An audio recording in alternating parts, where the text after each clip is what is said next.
to project too much of that here, but yeah. Smack talk. All right, Smack talk. Here we go. Some smack talk incoming in 3, 2, 1. This is Cowabungie. And this is Cowabungo. But the turtles for your 16-bit system are Cowabunga! Holy cow, it's Turtles in Time! The cool arcade game for Super NES, now with tasty turtle duels.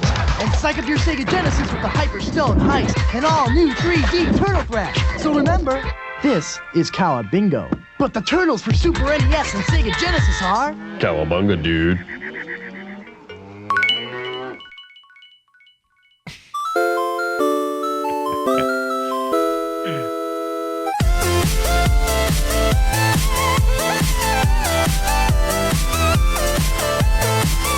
Hey, everybody. Welcome to Play Retro. I'm your host, Scott Johnson, and I will continue to punch you while I move from left to right.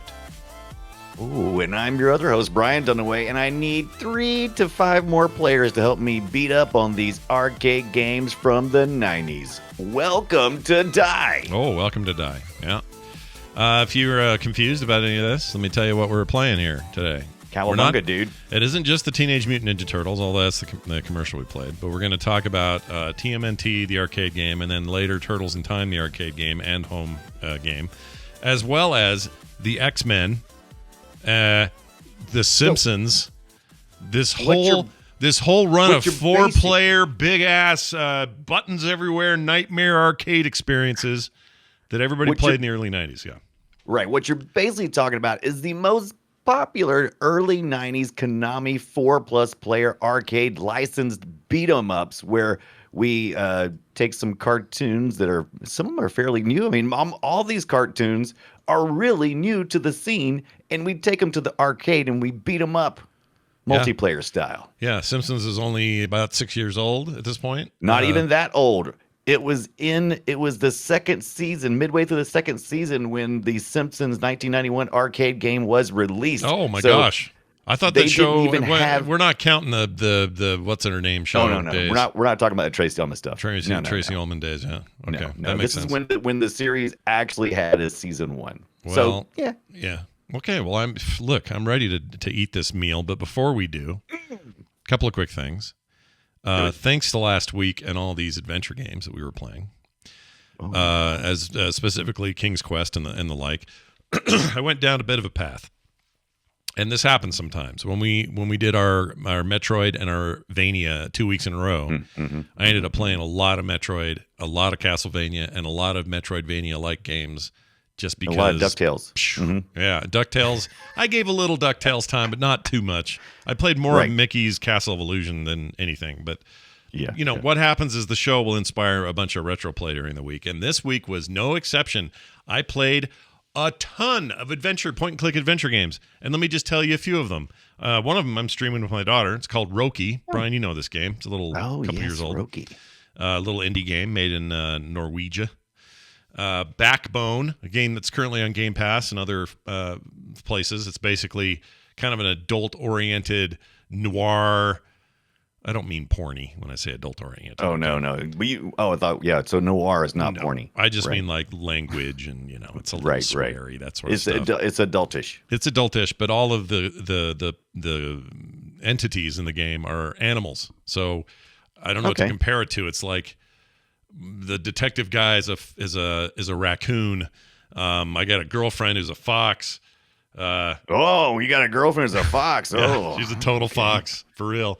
There's like walking around. You talk to. I love this game. Yeah, it's pretty cool. Backbone is cool.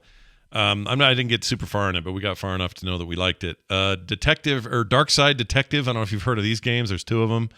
Those are amazing, like retro pixel looking games that point and click bait big time there. They're really good.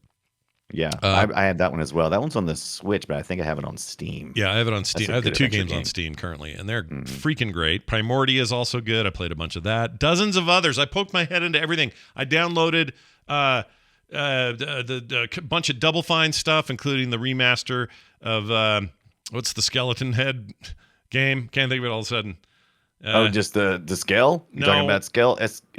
SKEL? No. The Double Fine point and click adventure game from the 90s. They Oh. remastered it. What's wrong with me? Chat room. Grim No, it's Fandango. okay. Grim Fandango. Oh, Grim Fandango. Yes. Okay. Yeah, we downloaded that. We haven't played it yet. I think we're going Grim to do a full Fandango playthrough is of that. fan-freaking-tastic. And if there's anything that took the crown away from King's Quest, it was Grim Fandango. Yeah, I mean, in eventually, my life. it kind of became the, I don't know, that game had a huge impact in the 90s when it landed, late 90s.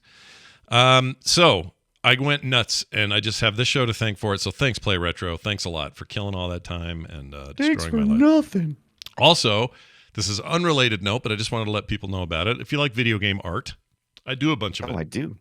Oh, that's good, Brian, because I do a bunch of it. And there's a load of new prints up on the Frog Pants store at frogpants.com/store. And if you use the code new stuff, which sounds like a 90s kid saying it, right? Check out the new stuff. We Hashtag got the new stuff.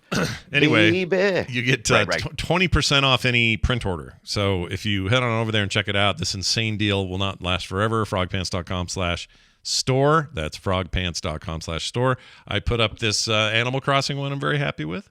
I put up some, there's a big giant SNES controller with dudes walking around on it. You might like that if you're a retro SNES player. I love that one. I've seen that one. Yeah, there's a few in there that I can't remember. Oh, a couple of bundles. I did a Wastelanders bundle, which is like all like Mad Maxy looking stuff. Anyway, if any of that sounds interesting, you can get some killer deals on this stuff with that code new stuff at checkout. New stuff. All right, Brian, tell me about the Prism component cable for the GameCube. I know you've been working on this for weeks. Been working on this week, so I ordered the Prism component cable for my GameCube. Yeah. I think back in January, it was on pre-order because they had previously ran out, so I got one. Yes, and what is that, USA? What is the component cable going to do for you, Brian? Well, it allows me to plug it into my TV and see it in the highest possible resolution at 480 instead of the lower composite. I've got a component cable, also an S-video cable. It's kind of parallel with quality between the component cable and S-video cable. What was composite back in the day? Is that 360p, basically? Component or composite? No, composite. Was it 360? Composite? I don't even know if they. I don't know how they rate that, to be honest. I don't know how they do that either. That's analog and not really digital because you have progressive versus interlace and that kind of stuff. So it was 1.75p. It says the Wraith, and that sounds something. Well, that isn't right. I don't know. Okay, I found I'm it. not sure. Composite video is a single-channel analog video transmission format that carries standard definition video at 480i or 576i. So it's that interlaced mode, 480. 480p was like a true resolution, not HD, but not in the way we think of HD. But at the time, it was the best you could do. That's the equivalent to a DVD. So if you remember how you were stoked about a DVD back in the day, it wasn't Blu-ray yet. We weren't in the 4K era, but we were in that era. So I did that, and I have the original GameCube. I don't know how much you know about the GameCube, but when they originally released it, it was pretty progressive. It was more progressive than most things that Nintendo did, especially when it comes to high definition output. They had both ports. They had a digital port and a regular analog port. And I can plug out of the digital port with this component cable, which I did. And I was thinking, oh no, now I've got to route that through some other janky stuff so I can actually stream it. But what I did do instead is I discovered that I could do both my analog port and my digital port at the same time. Well, it's the only you got to remember, this is the only or the final console in Nintendo's consoles total where they were still chasing that like who has the coolest graphics, who has the highest end machine, all that. This was like the end of that, because after this the Wii was basically a GameCube slightly up-resed, not even that. I think it was 480p at a basic level, but that was it. And you dealt with it. It was fine because it had all this motion control stuff and they were doing their own thing and whatever. But the GameCube represented this last moment of like, here's where we're trying to play in the same tech playground as everyone else. And it was after this gen where they're like, I don't want to do that anymore. Yeah. Well, see, that's what happened. In the 80s, back in the day, Nintendo's philosophy had always been and is currently to use mature technology to to really push your high quality playable games. And they kind of lost their mind after the end of the console wars. Sony was showing up and everybody had all this higher end graphic stuff. And they said, I guess we got to do this. So, but they settled down because it didn't really sell that well. The first ones, the cables didn't sell that well. Going to the high definition cables because it came with a composite. Yeah. And so people weren't really into it. So I got to mess with that a little bit. I got to capture a little bit. I got to put it on my CRT at the same time and kind of play around a little bit. I played some Crash Bandicoots and I had a lot of fun with that. And I also got to test another little device that someone sent me, a listener, Jay Funktastic. Jay Funktastic. I'm on that guy's show next week. I know who that is. Yeah, he's cool. Yes, Retro Cave. So we're gonna be doing that soon as well. But he sent me a IO capture device because it wasn't capable. It's not driverless. Yeah. Boy, I'm really getting boring and technical here, but yeah, look at not you. for me. It's not a driverless device, so you can't plug it into a Mac without having a driver. There's currently no driver for it. So he sent me this IO capture device that allows me to plug in S-Video and composite. Yeah. Composite into it and capture through. So nice. I tested it a little bit too. It was nice. I plugged that into my GameCube as well. It comes out at 480i. And I captured it on screen. He said that it was recommended to him by a speedrunner, Christine on Twitch. But that's not upscaling, Scott. No. I like to upscale. That's cross-scaling is what that is right there. It really is. Man, if you really want to hear all about this boring, exciting stuff from me, as I'm a nerd. You love this stuff. Brian, let me say something real quick about Brian. This is not like, Brian's suddenly gone way down some technical hole about composite and component and everything else. This is Brian as long as I've known him. He loves this shit. Like just needling around in the little nitty gritty of the thing and how it connects to the deal. And it's like it's an obsession of yours. It's always the question is, can I do it? And it's like, yes, I can do it. And I get so excited when things work out. And but I'm going to talk way more about that. I've got a couple of videos I've already backlogged that I need to get to you to get out to Patreon stuff once I get it edited. But it's going to talk all about. I bought an Integra, which is an Onkyo essentially receiver that is an HDMI. It does HDMI upscaling. Oh, very nice. And I'm comparing that to the RetroTink 5X, which I have. Ah, very nice. You might be surprised how I felt about one device that was used, paid $200 for, versus the RetroTink $300 brand new device. Oh, there's some things. There's some things. And, okay. Yeah. And what just comes straight out of the stupid GameCube? So I got all that stuff now. Awesome. Yeah. Well, more on that as we get closer to reasons to talk about it. All right, everybody. So watch for that. Tune into the nerdy nerd. Yeah, and show. if you join our Patreon, maybe you'll get some of this stuff in there, some video. Check it out. Okay. Well, here's this now. We have not just game, but games to discuss.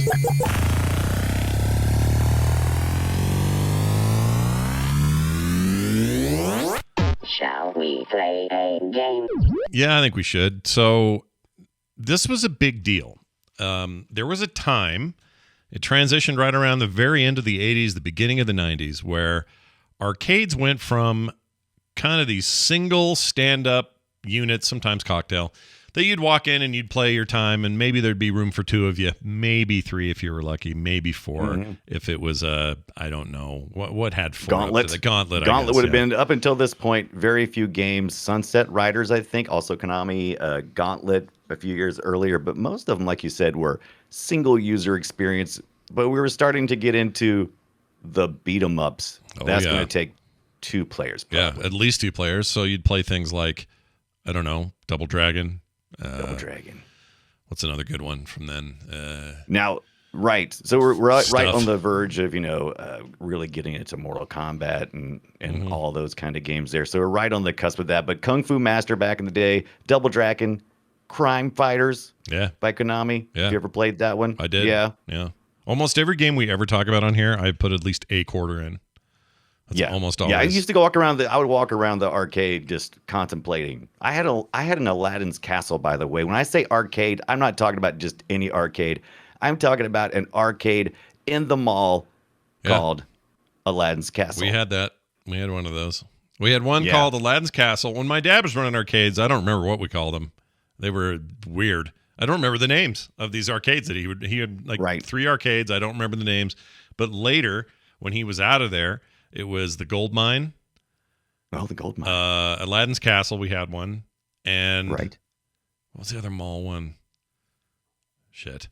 Something you just like have that. No idea. Listener, you may remember, you may not remember, in the U.S. especially. If you would go, you would head to the mall on the weekends usually. Sometimes if you live closer, I guess you could walk. But you would go to the mall and you just get dropped off. You go to the Orange Julius, perhaps, maybe the Corn Dog 7. I don't know what you had in yours. Oh, but, we had a Corn Dog. Oh, yeah, baby. Yeah, no, it was called Corn Dog 7. No, it wasn't that. It was called, oh, shoot, KT Day to help me. You're a local. We had Hot Dog on a Stick, it was called. Hot Dog on a Stick. How we still have that. It's specific. Still a thing. Yeah, it's very specific. They just basically, the name of the place was the thing they sold you. So that's an interesting way of doing business, I suppose. But get with it. Yeah, so you would go and you'd go waste your day. You would go waste part of your day. I had Walden's books. I don't know if you had a bookstore. I go in there and I flip through the books like it was a library. And they're like, get out of here, kid. And I'm like, okay, I got my quarters. I'm heading to Aladdin's Castle. Back off. Yeah. Spend your whole day in there. So good. Yeah, and so I would meet up with friends. Yeah. And our favorite games during the early 90s were games like we're talking about today, which is the Teenage Mutant Ninja Turtles, the Simpsons. Yeah. And we would just bang on buttons. That's what's so great about beat 'em ups. It's just such a very little skill. Physical. Yeah, it's very little skill. If anything, if I have a complaint that I want to get out early, it's that these games rely a little too much on button mash and luck, and they don't have, they're designed for you to keep putting quarters in there and enjoy the visceral nature of them, but there's not a lot of strategy going on. It's just sort of the games are very, are they responsive? That's a good question. I haven't thought about it really, but because I played a lot of this past week, I played it with my Atari arcade fight stick that I picked up last year. You still can't get anywhere. Nice job. You got one of the last ones. I got it right the last second. I did, because all of a sudden they just disappeared. You can't find them hardly anywhere. But I keep trying. I can't get them. Unless someone out there knows a source, and I would love to hear about it, I cannot find one anywhere. But I love mine, not to rub it in, but I love mine. I guess I might have to order some buttons. Tonda, who's in the chat room, who I hung out with the other night on his stream, he was using he got some convex. Is it convex? Which one goes in? Convex is in. So if it dips in, that's convex. Concave is if it's out. Right. Yeah. Right. So I'm a convex man, and that's what. Oh, I have it backwards. Sorry. Concave is when it's in. Caves in. Convex is out. That makes sense. Because cave is in, cave is an in, right? So you go into a cave. Right. It's like, okay, there you go. Sorry. Right. Screwed that up. But when you start talking about beat 'em ups, you're talking about something that's going to be a lot of button mashing. So your button preference really comes into play here. But I just felt like every arcade game I played always concaved in, and so my fingers know that feeling. My big fat finger fits right in there, and I just tap and tap until you get through and you look over and you're like, when did I turn into Popeye? Why is my arm, my forearm suddenly busting with veins, man? Yeah, that's how excited we would get. Because you're not eating the spinach. It was something else that was doing it. It was that beat 'em ups. I didn't mean to play that. So here's the deal with that series of games. It really kicked off, I think, with the original TMNT game in 1989. I'm going to play a little bit of that so you guys get a taste for kind of what that sounded like for people. So check this out. Very 8-bit to 16-bit transition going on here, tech-wise. Here comes some punching. Oh, yeah. Oh, my God. Yeah, line up. Put your quarters in there. Give me 4 of them. And then have some ready, because you're going to have to keep putting quarters in them after. Here's some actual fight. So you get the idea. The Turtles. They're side-scrolling. Donatello, Zippy, Frederick, and the other one. Zippy and Frederick. So is the Renaissance painters, if you ever studied art. And yes, it is the first Teenage Mutant Ninja Turtles. Not the most beloved one, because a lot of times you talk about the arcade TMNT, people may think, oh, you mean Turtles in Time. No, not what they mean. I'm talking about the first one, the one Yep. with the Turtles theme song as part of the the attract mode. It's weird in there because you can hear it going. and it's not very good. I didn't record it because I didn't want to get in trouble because that's like a copyrighted song, so I can't play it on the show. But it's crusty and bad. That thing. So yeah, it's not great. It is 1989. This is a huge Konami success, and so let's think about what the time period is. Turtles had only been on air maybe 1 or 2 seasons. We knew about the Turtles if you were a real big comic book freak from the comics, but it was really hitting, Fox cartoon morning thing, and it was on our conscious if you were of that age, if you were probably a younger teenager. Yeah, if right? you were like in your junior high to low, high school era, I think this was really aimed directly at you.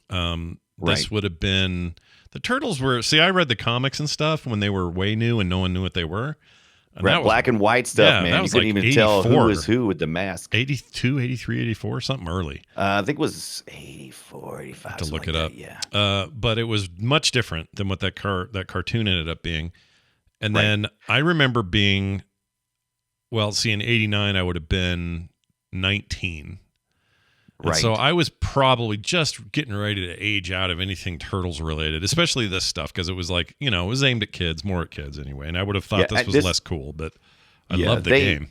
The game was great. They really went. If you've never read the original Turtles, it's the comics, the black and white stuff. It's very violent. Shredder dies. Oh yeah. Spoiler. Is like I said, it's hyper violent. Yeah, very and dark. It's supposed to be. That's what it was supposed to be. But when they made their deal with Saturday morning cartoons, it had to be colorful and bright, and you couldn't kill anybody, and you had to go from drinking beer, which is what they did in the comics, to loving pizza. Mm-hmm. So it took a big turn, and that in turn came to the arcade in the Teenage Mutant Ninja Turtles. And here's a voice of a kid who grew up on that. Here you go. I like turtles. That kid loved his Ninja Turtles, man. I like turtles. I like turtles a lot. That's actually recent, isn't that? Like the last couple of years. That thing's like 18 years old or something. Is it really? Yeah. I can't remember. Maybe I can't remember either, but maybe who knows what his deal is. Every generation that I've known has known some version of the Turtles in some game along the way, and I was so excited back in the day when this game was in the arcade, Aladdin's Castle. I would go in, I would start playing, and nothing. When I would usually get the arcade first. I would usually be there before my friends got there. Yeah. And so I would start playing, and most of the time I'd be by myself. I'd be playing the solo player, which is fine. You can do that. Doesn't that feel weird, though? Because you got this huge platter of buttons and no one's there but you. Yeah. Isn't that weird? Exactly. So you would show up, you'd play. I was playing by myself. And then occasionally somebody would come in, somebody I don't know. Yeah. And they would plop a quarter in, and they would be standing. Usually it was like if you're a guy, you probably know this rule. If you're a guy, you always space the urinals one apart when you come in, right? You always try to, yeah. Unless it's you really busy right and you all just got off a flight or out of a movie, then it's hard to be picky. But if you're in a bathroom and only 3 of you are there, you all try to take a stall apart if you can. So if you've never had the male experience in the bathroom, you may have had as a woman this experience of playing an arcade game like Teenage Mutant Ninja Turtles, where you choose the one farthest to the left. That's what I always did. Yep. And you would choose the farthest left, and somebody would come in on player 3, and they would plop in next to you. And at first, it's very anxious. It's like, oh God, is this person gonna suck? Is this person gonna suck, or are they gonna make me look like I suck? And it's some personal space issues, is what that is. It's not good. Well, I need a buffer. It was very uncomfortable at first. I'm an American. We don't do things like I've seen other places do. We don't sit at the same tables as other people. We don't have restaurants have individual tables. You don't have most restaurants don't have common tables where you sit in a cafeteria you would at school or something. Yeah, that's only school stuff. Yeah, that's for the young kids. But yeah, let me ask you this, and someone in the chat asked a similar question, so it's a good place to ask. But let's say you're player number 1, you're playing on your own. You got Donatello out there with his, what did he have? He had the sword thing, right? The single He had sword. I thought I knew until you asked me. Now you're killing me. Or All was right, he so with a stick? you keep moving, and I'll look it up real quick. Okay, so if they scooched it, Donnie carried. He has the longest range. he has the staff. Yeah, so he had this. He must have Okay, had the staff. I like the staff. That's the one I would always play. Yeah, I like 'cause he spins it. Yeah, it's as close as you get to a projectile weapon in that game because it's long. Yeah. Anyway, so if somebody pops in next to you or even across from you on player 4, you're player 1, whatever, and they enter the game, what if they're bad? You know what I mean? If they're bad? Yeah, because the game ramps up in difficulty based on how many players are in. It does. So It does. And when they join the game, you are now like at not double the difficulty, but you've bumped up difficulty. Like this works like Diablo does, same idea. Yeah. And now you got to fight like crazy. And if that person sucks, what's protocol? What do you do? What do? You just deal with it because you may have to fight more enemies, but that's fine. This is the great thing about the turtles in most of these Konami games. They only lasted an hour. If you have unlimited quarters, and I proved this past week playing, it's about an hour's worth of content. It's not even that long. Yeah, they're tiny games. They're very small games. Yeah. Yeah. And they loop through. You just keep keep going through the same story progression, which is fine because you're usually not going to make it far anyway. I mean, you may make it to stage 2, 3 unless you're really good. Yeah. Does it make you mad at arcades a little bit? Like the arcade model is a little. My relationship with it, as much nostalgia as I have for those games, all of them, like old arcades up through even today's arcade machines. Sometimes though, I go, man, that whole thing is just a scam to get your money. Like they're not really providing you with a rich game experience. When you pull back the goggles, the rosy goggles of this entertainment, and you realize that you're just a consumer with a carrot out in front of you. It really is disheartening. But then we finally got the last laugh, Scott, because MAME emulation came along, and now we can play these games for as long as we we can do it is all we want to do. Or hell, just buy one of these packs on a console or something, and you're playing all night and you never have to quit. But then you realize, then you're shown how the sausage is made, and you realize, oh, this is an hour long total, if that. And you're well, that's not worth the $39 I paid for it. You know what I mean? Like it's a weird artifact of that era because we loved it. We bought into it. We were all in. And we're gamers, and it's in our blood now. But we were just suckers for the machine in a way. It's kind of annoying to me. Right, it is interesting because you hope that Konami, who's is kind of a faceless corporation, Konami is. So the developers, even when you look at the developers on each one of these games, even though they were all made intentionally in almost kind of like a line, there was always different developers and artists, everything that were on each one of these. So you didn't have like a conscious one-person development team like with Joust. Remember we talked about Joust? Oh, yeah. Our creator actually looked and said, okay, what's the equivalent of time versus going to the movies? Sure.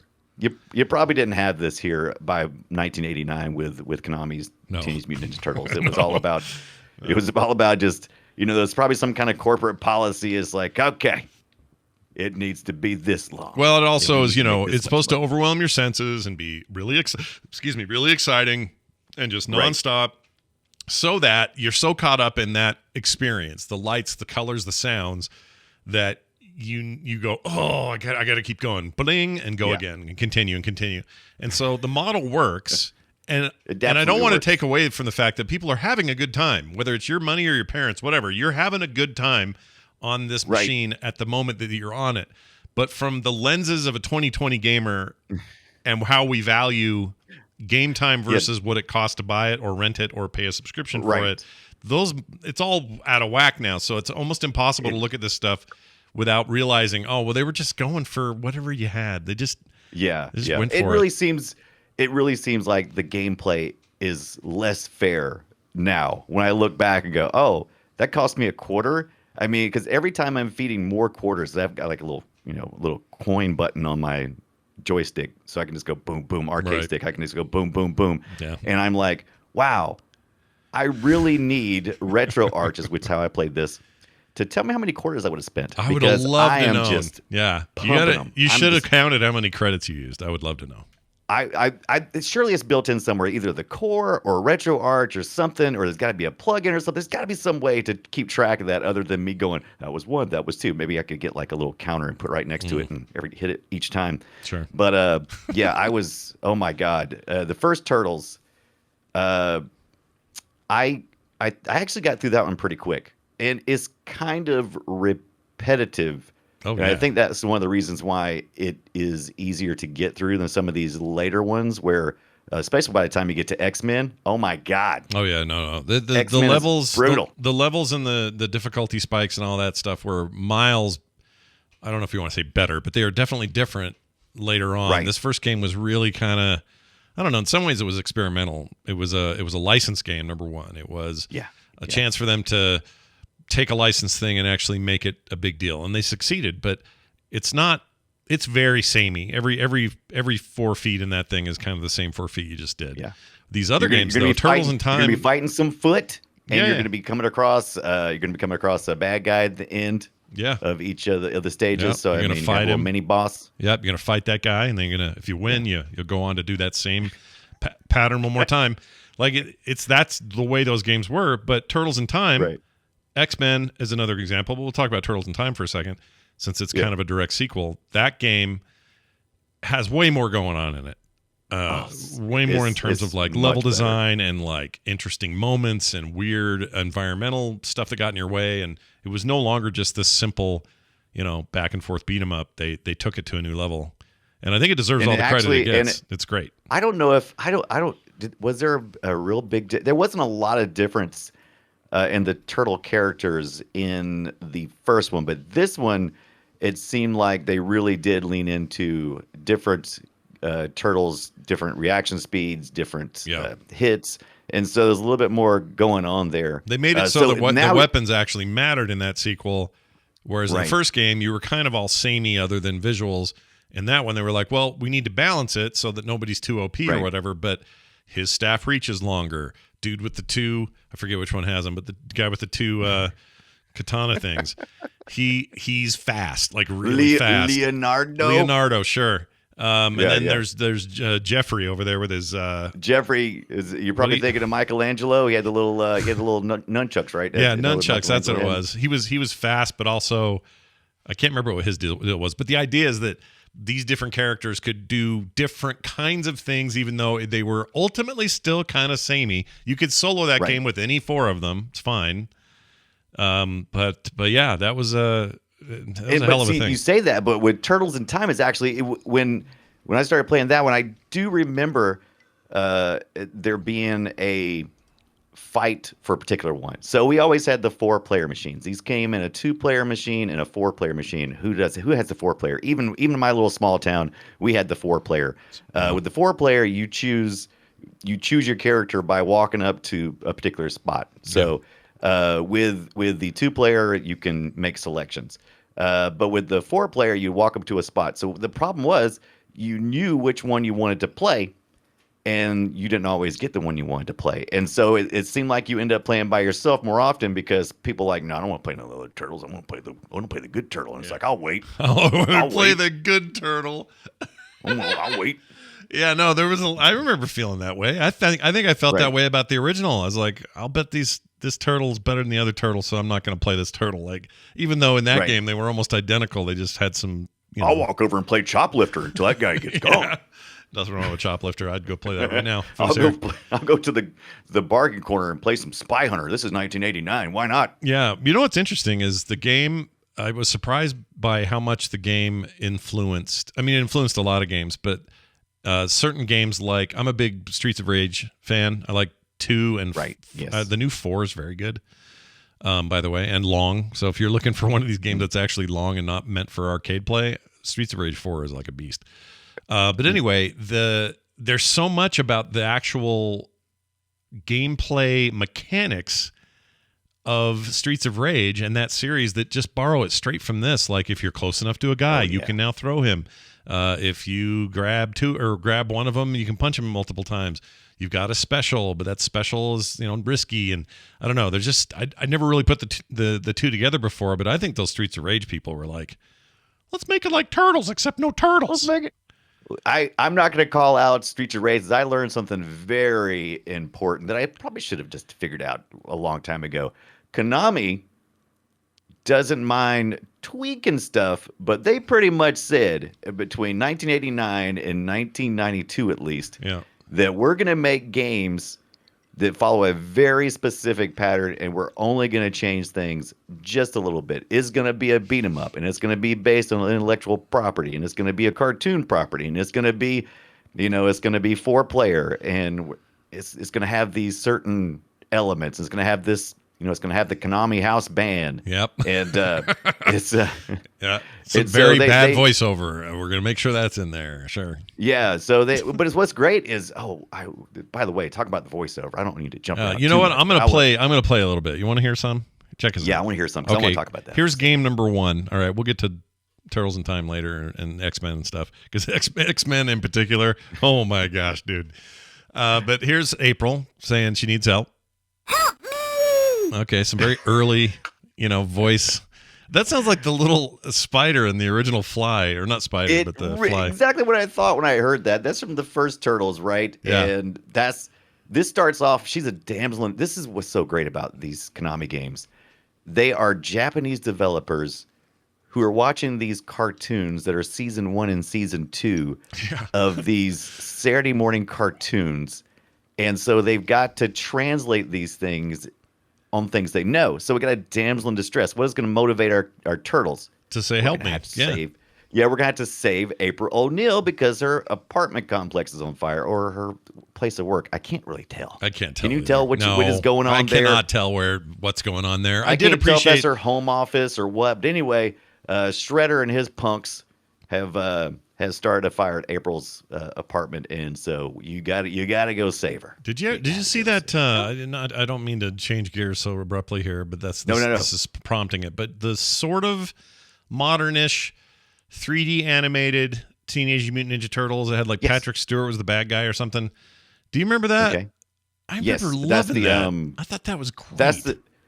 Is that the middle one? I'm trying to remember which one that one is. I haven't watched any of the others, so I've only seen that. Let's see. There was the 87 cartoon, the movies during the early 90s, then around 2003, I think there was the Nickelodeon one that came out. Yeah.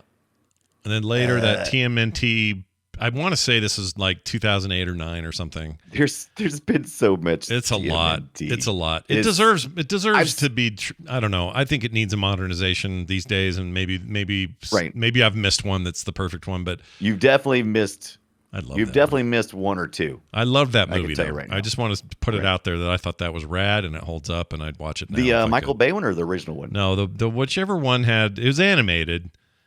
Oh, the animated one. The movie. I didn't see that Michael Bay thing. I never saw that. How was that? Was that bad? You know what? I appreciate that it exists. Yeah. How's that? Okay. I appreciate that there was a Michael Bay take. Like mosquitoes. Like mosquitoes. You want to acknowledge that a mosquito exists, and you're fine with its part of being in the ecosystem, but really they're terrible. Nobody wants a mosquito. I'm with you. Yeah. Okay. It wasn't like a mosquito. It was interesting to see the Teenage Mutant Ninja Turtles not really being teenage anymore. They may have been. I don't think they ever addressed it, but they definitely were not. There were some broody teenage. It was good in a way. Yeah, there was a way that it was good. In its way. Okay, here she is again, getting all upset again. I owe you one. Okay, that was her just a second ago when we watched her get rescued. So she owes him one. Oh yes. One. Yeah. So that's a good time to talk about if it gets the first one. The first one is the kiss me thing. So so whoever gets the most points in the first one. I didn't know this because I probably never got the most points. In the stage where April is kidnapped. Yeah. That's the one who gets the kiss. Yeah. Yeah. April gives you kisses the turtles. Yeah, but only the one that got the most points and kills and lost less amounts of deaths while they were out. So right. Yeah. But in some versions, it's the one who gets the last hit against the boss. Yeah. So, but I never understood that. I didn't know that was a thing. And in Japan, it's a full-on sex scene. So just kidding. That's not true. I made that part up. It could be. Here she is saying, "Let's move out." Let's move it. Okay, we'll move it. Okay, and then this is her screaming. All right, that was great. I'm glad we got that. Bebop is a cool dude. Check him out. Watch your mouth, Is he? slime ball. Yeah, because he's pig, right? He's a half pig man or whatever. Maybe Yeah, full he's pig. half pig man, right? Yeah, whatever he is. Here he is again. You are dead, shell brain. See, this is how you knew it was him. So Wayne. Because he, you knew it was him because he always had a snort in the middle. See, Yeah. that's how you knew. Yeah. Here's your That's how you know. here's your large boss. Okay, all right. Oh, who is that? I don't know, but he died. That was him dying. Here's a small boss dying. I used to love those, like Street Fighter deaths or Street Fighter knockouts. Yes. Ooh, ooh, ooh. And you I kind of used do to that love when it. you get shell shocked too, right? Your turtle kind of makes that funky noise, I think. Yeah, it might even be here. Let's see. Here's the turtles doing stuff. Who put the lights out? No, come on now. Attack! Okay, that. Fire! All right. Hang on, guys! Pizza time! Oh, pizza time. Speedy. There it is. Okay. Is there one in here where they? Cowabunga! No, I can't. We gotta save Splinter. Okay, I can't find it. But anyway, they're having a good time. Those turtles. They're having a great time. That first Turtles game, I really dug that you could pick up. You could get the pizza for your health, restore your health, because there's a health bar. Yeah. In this game, that comes into much bigger play in the later, like the X-Men games. Yeah. When you start having powers and stuff. But yeah, you get to pick up pizza to recover a little bit of health. There's also like a bomb pizza where you can like go nuts, I think. Mm-hmm. But I think in the first one, I really noticed a big difference in the background art compared to the Turtles in Time. That's the one thing that I will give the first arcade game is they have all of these interesting posters and wall art. And there's even one part of one of the stages you walk towards the screen instead of walking constantly from the left to the right. By the way, remember this mini arcade? Oh yeah, look at that. Yeah, look at that guy right there. That came remember from a we listener. got sent these? Yeah. Mm-hmm. I love this thing. I have yet to play it though because it's tiny, Scott. It is very tiny. You should play it. You should try that. Cause I did try it. Yeah. Too close. There we go. Yeah, look at that. But that's pretty. That's pretty awesome. Totally I love non-functional. Not really. Not super really functional. something. No, I wouldn't. No. I don't think you want to go for your high score there. I think that's right. Not even. good. By the way, my high score was I don't know because you don't know. I just kept feeding quarters into it and kept switching turtles and just kept going. Score means nothing to me in these games. It's all about clearing it. So yeah, getting to the next scene to see the next boss to see how hard he is to beat. And they've got the when you do defeat the boss, like you were just playing that audio file, they start flashing. So you have a health bar, but the bad guy does not. So you have to depend on the flashing. I like that actually. I like indicators that you're getting progress done no matter what form it comes in. And most of the games, most games will represent that, especially side scrollers or bosses like that. They'll represent it with a life bar.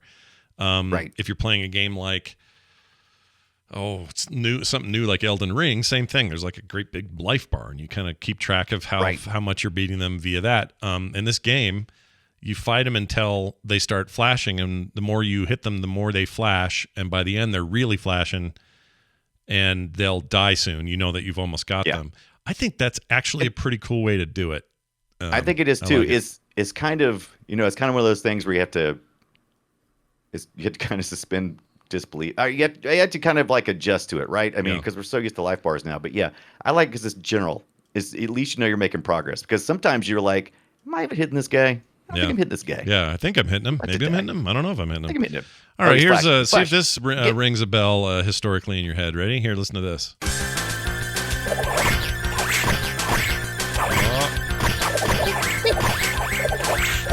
Let's see what we do here. We get some voice samples. So we moved on to the Simpsons then. Yeah. We got the Simpsons. You can kind of hear the theme in the background. Let's talk about this game. So I'm doing these more chronologically because this one, technically in the order, came out after the original Teenage Mutant Ninja Turtles game. Although a couple of these came out the same year. But let's see. TMNT was 1989. Simpsons 1991. Turtles in Time was also 91. We'll get to that in a minute. Then of course 91. X-Men. Yeah, late 91. But this game is interesting because I think probably a lot of people, myself included, when I went to the arcade, I went, oh, there's a Simpsons game. Right. This is either going to suck or it's going to be great. And will it be edgy like the show? And will it be sardonic and kind of, will this continue our rebellion against our parents with this new world of animation that isn't just for kids? You know, like that sort of thing. And I think the game holds up in that way. I think it's very good. It's a fun brawler. I think it's very good. I think it's I love the family they each get their own weapon. Mm-hmm. They give Marge a vacuum cleaner, of course, but she's really good. She's got really good long reach. Yeah, that vacuum really goes. She uses her Bart's butt also a lot. Pretty good. You notice that? She's using her butt a lot. She turns. Yeah, and does there's a move where she does the rump butt thing where she'll she'll hit. I did enjoy that. That's kind of funny. There's a lot of funny. This is the next stage. So the first Turtles, all the characters were small. And they were, in relation to the rest of the screen. This one introduces larger characters to probably represent the Simpsons a little bit better. And we'll see this going forward. All these characters get a little bit larger as we go along. 4-player, again. Yep. And I loved Marge. I felt like she did really good. I didn't really care much for Homer. He has fisticuffs. He doesn't use anything except his fist. Punches. Yeah. He just punches. Mm-hmm. Bart has a skateboard, and Lisa has the saxophone. Is that what she uses? Yes. And if you're all asking, where's Maggie? The whole point of the game is Maggie's been kidnapped, and you're trying to keep getting Maggie. So okay. So this was, like I said, this is the middle of season 2 of The Simpsons. So they probably only had really season 1 to go on, primarily. And Mr. Smithers, so Mr. Smithers is robbing Mr. Burns' bank, I suppose, and he's coming out with a diamond, and something happens, and Maggie ends up swallowing the diamond. So then they kidnap. Yeah. There you go. So you got Smithers as a bad guy in this one. It's just she had a jump rope. Lisa had a jump rope, not her saxophone. Why was I thinking sax as well? Yeah, that would have been better because she was in the Bleeding Gums Murphy was in this one, so I just assumed that had been established at this point. Well, also keep in mind they are constantly picking up other weapons. There are combos where, for example, Marge and Homer get into like this wedding ball and just roll over everybody, which some of the chat just saw on video. But it can alternate. Ball. Yeah. That's another thing that got introduced here. We didn't see that in the first Turtles, where we didn't pick up objects and be able to use them. So you can see Lisa has a mallet. So they're at a theme park, right? I think that's the part of it. This level, this particular. This is a zoo or something. Stage. I can't remember what this is, but they go a bunch of places. They're in the middle of town at one point. It's all in Springfield, though. Yes. Oh yeah. It's all stuff you've either seen in the show or you might see. I don't know if it's stuff that would show up later in the show. Not all almost all the bad guys were not. They were just generic. They were just dudes. They were like mobsters or something. I wasn't even sure. Some of them had they had big mobsters, small mobsters. They had it was a weird mix of, I guess, because we haven't established many bad guys at this point. Yep. In this, and we're still seeing a lot of we're seeing the creators' Life is Hell characters as rabbits. Yeah, look at them. You got to fight them there. Look at that. Yeah, it was kind of not guerrilla game making, but in some ways it surprised me that they got all the stuff they got in there, despite it being a Japanese developer that's not connected to this Western TV property. You know what I mean? Right. I'm surprised that worked as well as it did, even though a lot of the show was being animated in Japan and South Korea at the time. So I guess it makes sense. You've got those relationships, and maybe that stuff worked out. But culturally, it never felt like this game was, like X-Men. It feels like Japanese developers made an X-Men game. Yeah, they really, which kind of fit with the Turtles, right? Because we think of in America we think of martial arts as being very Asian and very specifically Japanese, and especially during this time, and so. But here we have the all-American family, the Simpsons, and we've got some Japanese influences. Like I think one of the bosses is one of the what is it called? Kabuki? What is it called? What is it called? Pachinko. Pachinko. Nailed it. Or was it a Kabuki person? Was it Kabuki? Well, I think that's right. I don't know. Is that the right term? I think it is. But anyway, there's a lot of... Pachinko might have been too new. I don't know when Pachinko came around, but...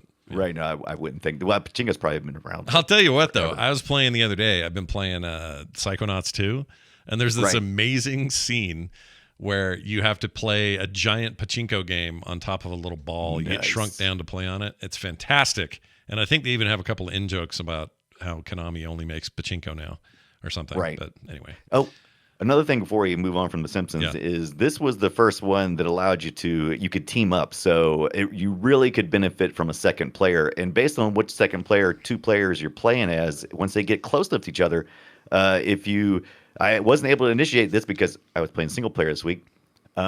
And you can initiate special moves if with another one of the characters, like getting swung around and the such. By the way, RetroArch does have net play, and so you could at least I've seen people use net play to place these Konami games. I haven't done it yet, but I would be really interested in me and Scott at least doing some 2-player action on some of these things. Oh, I'd love to And there play may be this an game. easier way to do it. This would than be a net really play. fun game to play like all the way through. I wouldn't mind playing the Simpsons game all the way. I Right. didn't do that this week with this. I beat the TMNT game, got pretty far in Turtles in Time. Right. But this game, I just got in and played for half an hour or something. And then I would definitely say this is better than the first TMNT, and it may be even better than Turtles in Time. Yeah, it's good. I'm just because of the variation of places you go, and it just seems Yeah, it's very Like there's- imaginative. The combo system, like working with other players to get shit done, is pretty, I think, revolutionary at the time. There's an argument to be made that this is one of the best, if not the best one of these ever made. right. I don't know, man. You know, I didn't have a lot of experience with the X-Men game, but I probably played it It's the a good game. most. Yeah. I have a very sad It's- story about that game. I can't wait till we talk about it because I have literally a sad story about it, which I'll get to. It's not that sad. I don't mean like people. It's die got it. or Well, anything. it's probably going to be tragic because Well- that was a 6-player game. So I mean, That's it true. was- Yeah. It was two. That game it would was have two had machines together. You would have had Maggie. If you had 6 people in Simpsons, you'd have Maggie and Mo or something. You could play everybody. Just get them all. Oh, you'd in have to. there. Yeah, I mean, yeah. I think we've seen. Haven't we played Barney and some characters or some stuff? I can't remember. The lines are getting blurred. I know, dude. But, there are some good Simpsons games though. Like what was the one that was like a GTA? Road like? Rage is the absolute best Simpsons that the game one? that's ever been made. I think it was Simpsons Road Road Rage. Rage. That was an amazing game. That's the crazy taxi version of the Simpsons. That's the best I'm thinking freaking of something Simpsons else. game. I'm thinking of the one that was like GTA. It was like you did missions. Well, this is and- GTA. Yeah, it's just kind of Was it like like Crazy that? Taxi, GTA kind of. I yeah. love that game so You pick much. up people, drive them around town. Xbox original PS2 GameCube, right? Yeah. When that Yeah. happened, that Yeah. game deserves That's right. like a remaster Is it or Hit and something. Run? People are saying Hit and Run. Oh, Hit and Run. Is that the one I'm thinking of? Maybe that's one of. Which one is it? Now I'm getting confused. The one I played was like a GTA ripoff, and it was a great one.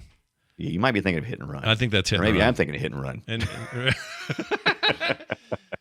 but it's they've had a good run of that stuff. I wish there was. Yeah. I mean, someone in the chat said it earlier, but like a Futurama side-scrolling beat 'em up like this would be Oh my! awesome. Why haven't they made the Futurama version of this? Because nobody Oh my makes God, arcade that games was- anymore. That's why. Or not arcade. I I shouldn't would- say I would anymore. play but, it at home though. Just yeah. oh hell yeah!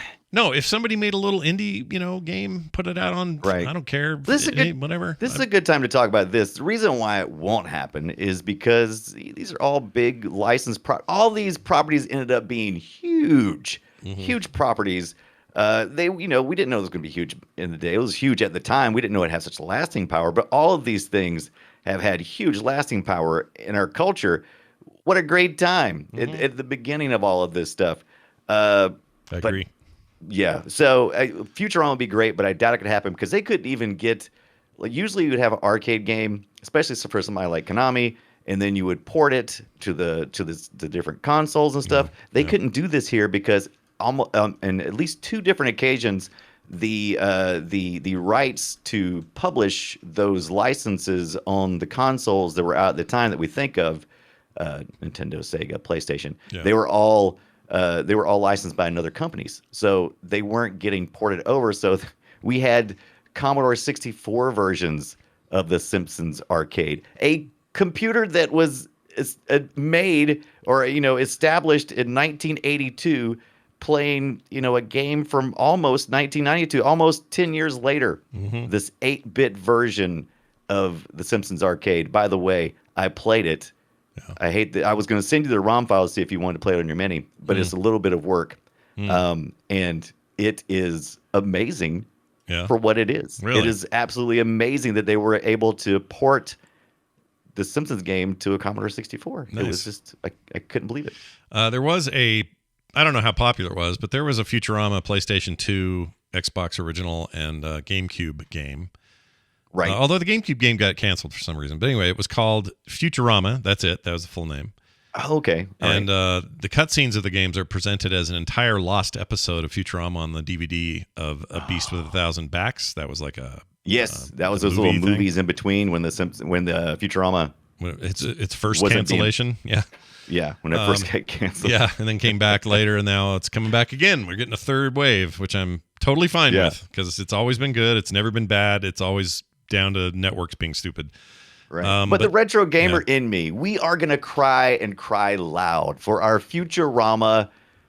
Just nod. Please, just give us just give us a great beat 'em up.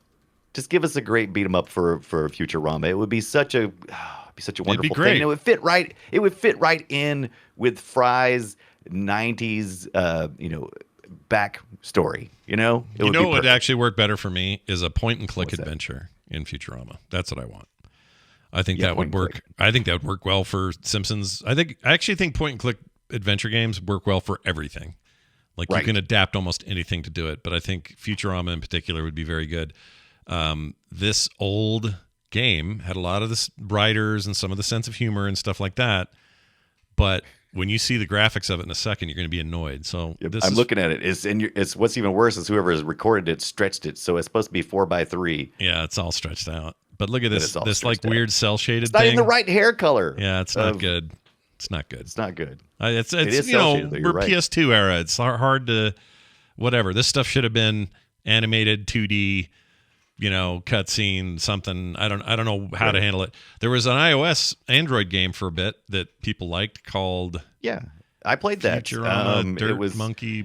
It was Pig kind of Farts. it was trying to come off Simpsons' greatest game, probably the most profitable. The Simpsons touch game. What is it Tapped called? Out? Oh my god, It's Tapped Out. Tapped Out. Yes, Yeah. the Simpsons Tapped Out has probably generated more freaking revenue than anything Simpsons I games guarantee ever. you. I guarantee you that's made more money than probably the show has. Like, Yeah. So It's I mean, ridiculous. it's insane. yeah. But they did a Futurama kind of take on that. I played it for a while. I went through a little ways, and it wasn't as much fun as the Simpsons one, but it was interesting. Yeah, it's not bad. Now let's jump to Turtles in Time. Same year, later that year. Yeah, Simpsons then the Turtles in Time. Now, Turtles in Time was an arcade game, but also went almost immediately home to the Super Nintendo Entertainment System.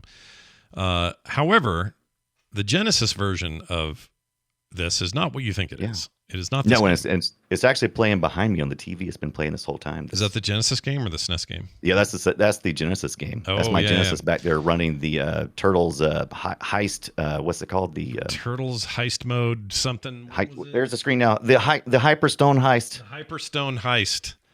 And that was a different game, like an entirely different game. The commercial I played at the top of the show was actually for these two games. They were both Konami, but this happened a lot in the 16-bit era. It was like, Nintendo's getting this one, Sega's getting this one. That's just the way it is. There's Leatherhead. Yep, is it there's Leatherhead or Leather? What is the stupid alligator's name? Alligator Butthole Junior. Leather. He's leather. He's got a real Louisiana vibe going on. My cartoonification of the Teenage Mutant Ninja Turtles is my lore is weak. I don't know much about what they did with that show. I hate to say it, but I just remember the comics. All you need to know is the Renaissance painters and Shredder is not Splinter, and that you're fighting the Foot. Yeah, everything, and then you need to know the Vanilla Ice and the Secret of the Ooze, and you pretty much are. You're good. You're golden. Yeah, you go. have all the information that you need. This game also featured the flash effect thing when you've almost got the boss beat. He starts to flash, which I thought was cool. But this is the one everybody talks about. This is the one. I'm going to play a little sound from it, but there's a lot of you are going to hear this and go, oh, it's like I'm 10 years old again. So here you go. Pizza power! I I don't know what that is. I think that's credits. Romeo recording. Yes, that was people putting in points. That was just massive credit. This is the one where Clang or Krang or whatever steals the Statue of Liberty. It's amazing. It's amazing. Super Krang, if you're not familiar with him, Super Krang is actually exists in this belly of the robot thing that he's got. So he's kind of like Quado from. Remember Quado? Yeah, from the Schwarzenegger. What's wrong? What's wrong with my brain? Total Recall. Total You can't Recall. remember. Jeez I love Louises. it. I was thinking if he can't remember that would be perfect. So it's Total Recall. But anyway, so Super Krang here molests the Statue of Liberty, grabs her, hauls her off, and of course April O'Neil is there. She's like, "Oh no, what's going on? Hey, Super Krang took it," and it's quite disturbing. It's quite pretty bad. Yeah. And she's really, he is really weird because when he's starting to float down, it looks like he has a fire wiener, like a fire penis, and I don't like it. If you had the Statue of Liberty in your grasp, would you not have a fire wiener? I mean, you better be packing. You better be you're packing. Take I guess. the Lady Liberty. See, chat. Look right here. Look, fire wiener. See? Yeah. That's his jetpack. So yeah, you're right. It's just the way that they present it out front there. It's wrong. It's bad. I love that it's the magic hour on the evening news there at the Statue of Liberty, where April O'Neil is just like she just happens to be there talking about the statue for whatever reason, and then Super Krang comes down and I've got this. Yeah. And, he just rips her out of there. Takes it out. David Blaine. She's was shocked. it David Blaine that made the? Which one was it? Oh yeah, it was David Blaine. Copperfield. Which one was it? David Blaine? Now that you're saying it, now maybe copy. Now I don't know. Anyway, during the 80s, if you didn't know, they made the Statue of Liberty disappear. One of those greasy. I think it was Copperfield because Blaine was more magicians. Blaine was always more like, I'm going to live in a bucket for 12 days. That's from reading a bucket up high. That's right. Yeah, that was his whole thing. I always forget about that. And that Chris Angel guy did none of those things. He just walked around on the street and said, "This card is now up your own butt," and then run away or whatever he did. Anyway, you're looking at Turtles in Time.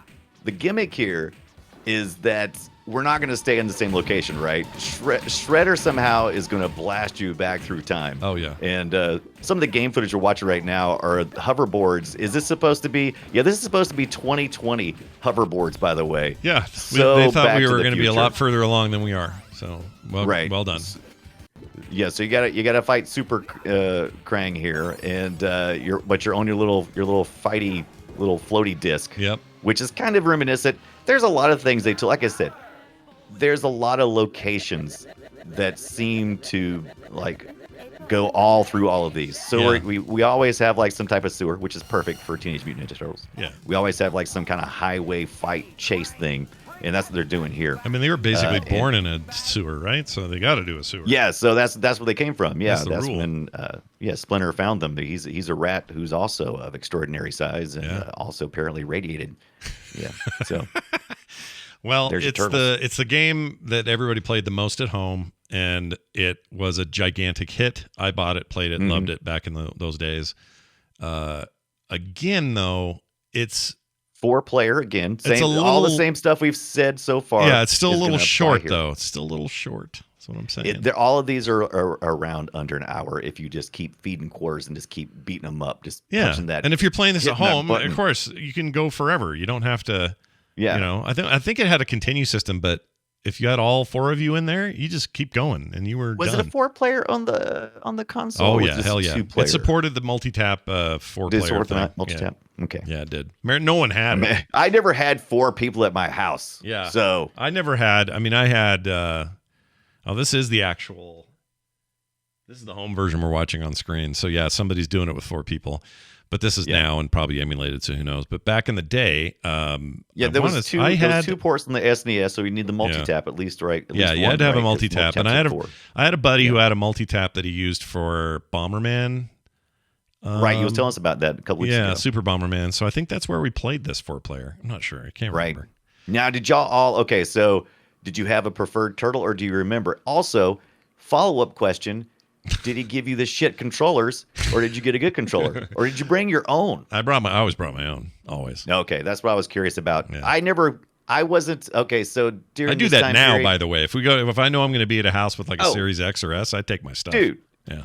Oh, absolutely. Now, no question about it. Yeah. But I've had, decades of gaming experience.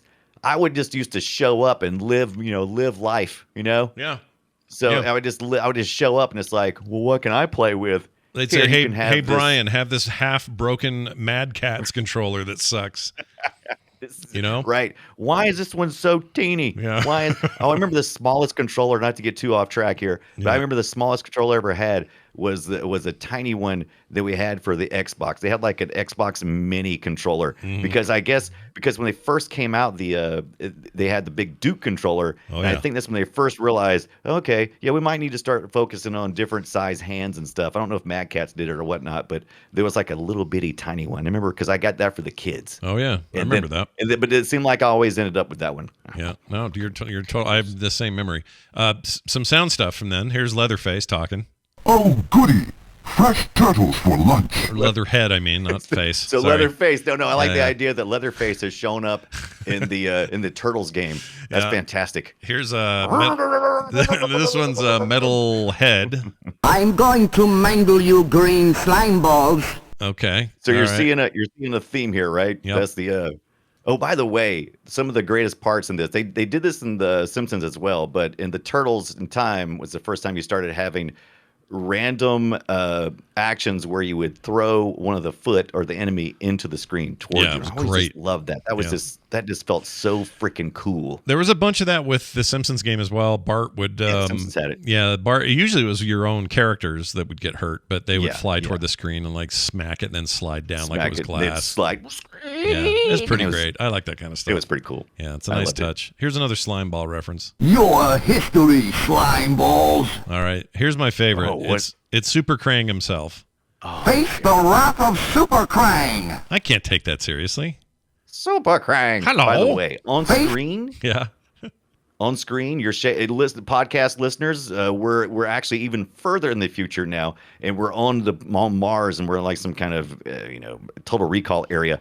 And there is I hate that section so much. There's balls, these dude. freezing blocks for some reason coming out of the floor. I don't know what function they have on Mars, but if you get caught in one of these, it's worse than being shell shocked. Brian, I know what the Shell-shock function was is. The annoying. function is to make you put more quarters in the damn thing because you're going to die a lot. True. here. I Yeah. didn't understand what in the context of of the story. I didn't understand, but yeah, you would walk past these laser things that were like squares, and they would like teleporters almost. They go, doo-doo-doo-doo-doo, and you would get frozen in place, and that was so freaking annoying. It's I pretty hated it bad. so much. It's pretty bad.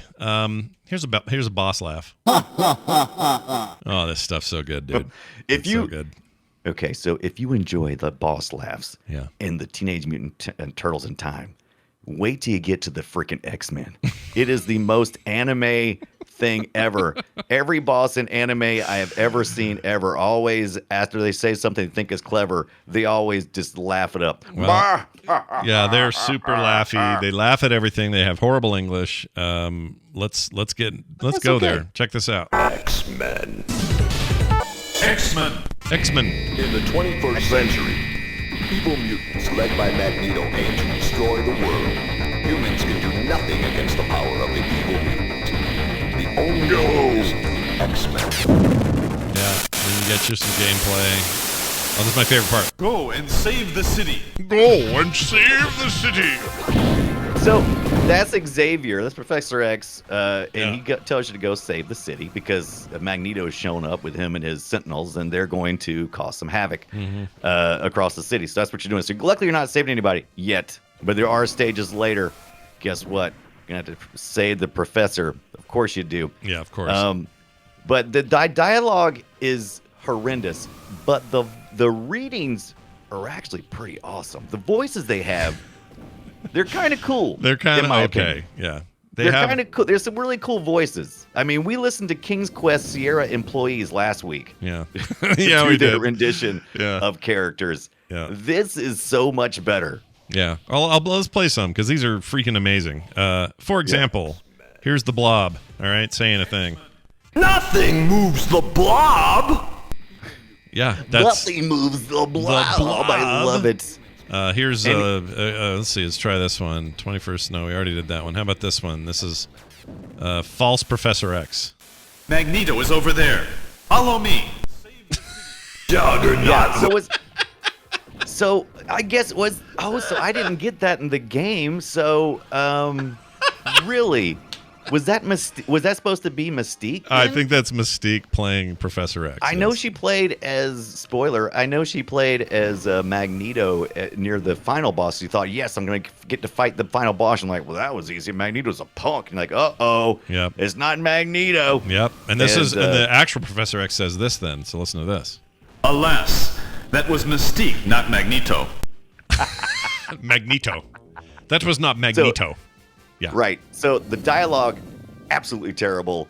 And there's some trivia behind all that stuff, but essentially things got chopped and it was bad. But so do you have the best one, the Magneto? Welcome to Die. Let's find it. I've got everything here, so let's see. Let's go with. You know Welcome what? to I'm going Die. to play all the Magneto lines because they're all great. Okay. They're fantastic. So here's number 1. Check this out. Come. Okay, that's just come. That's it. Here's another word. Dead. Yep, dead. Bad. Die. Die. Die. Ha. All right. Here he is laughing hard. That Throughout one the whole is freaking very. game. That's part of our freaking thing later. Our our emails. Magneto. Oh, here he is saying, "I'm Magneto." I am Magneto. Nito. Thank you. I Yeah, and that's it. And then how about this? kill you. That's it. Just kill you. Now, here's the best one in my opinion. This is. I'll do the to-die thing in a second. But my favorite is this one, where he tells you why he's so great. Here it is. Listen. Master of Magnet. He's Master master of of Magnet. magnet. Yeah, magnet. Now, Yeah. you can't give him too much a hard time for the I Am Magneto and maybe even the Master of Magnet. I'm trying to remember. So I watched the 22-minute pilot that this game is based on, which is X-Men, Pride of the X-Men, as in Kitty Pride. Yeah. And the story is, it was a failed, I guess it was a successful pilot, but it didn't go on to a series. Yeah. I can't remember what year, like 87 or something. Anyway, Well, you the can find this 80s, thing on the YouTube. 87 or 6 or whatever, wasn't that that was the era of the actual X-Men series that aired, I think. Right? Actually, the one that actually aired didn't go until the 90s. Oh, I was think that in that's early 90s? Okay. I think that's positioned entirely in the 90s. But Gotcha. that's the one everybody loves. It has the great theme song. This one had a terrible theme song. And the first thing Magneto says is, "I am Magneto." And I'm like, nah. And also, by the way, if you haven't watched the cartoon, this is retro adjacent to gaming. If you haven't watched the cartoon, check it out. It is Pride of the X-Men. Find it because you get to hear. It's on YouTube, I think. You get them to, it's on YouTube. You get to predict. They predicted that Wolverine will at some point would be played by an Australian because he has an my Lord. Australian accent throughout the whole cartoon. I did not know that. He's Canadian. He's Canadian, by the way, if you didn't know. Yeah. I did Not know Hugh that. Jackman. No, but the but Wolverine in Logan. the comic book. Yeah, Logan is Right. a Canadian citizen. That is true. Right. But he here's is that, hilarious. Just listen to that to die one that you like so much. Here you go. Right here. To die. Oh, wait, that isn't it.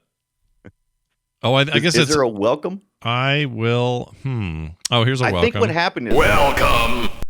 Okay, Yeah, so yeah, they so what happened probably is- pieced them together, right? Is that what happened? what happened is you're looking at, so someone extracted the WAV files from the original ROM, and with the game programmers run those two together. Yeah. They said instead of saying welcome and then they're supposed to put something else between it and to die. Instead, when you first see Magneto out in the field, he goes, "Welcome to die," and it is just.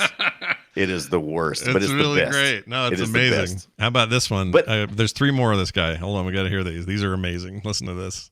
X-Chicken. Chicken. I love X Chicken. X-Chicken. That's one of my favorite.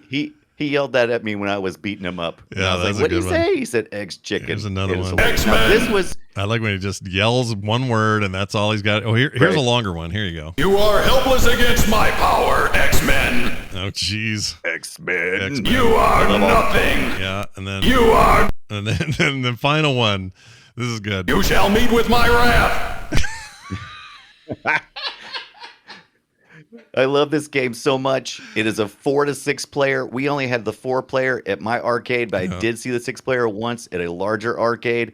It is a 2 cabinets put together essentially. It's got 2 monitors side by side, and well, there may be Anyway, there's a big wide screen. It's loud, it's obnoxious, and it is fan freaking tastic to be able to pick one of the X-Men to play.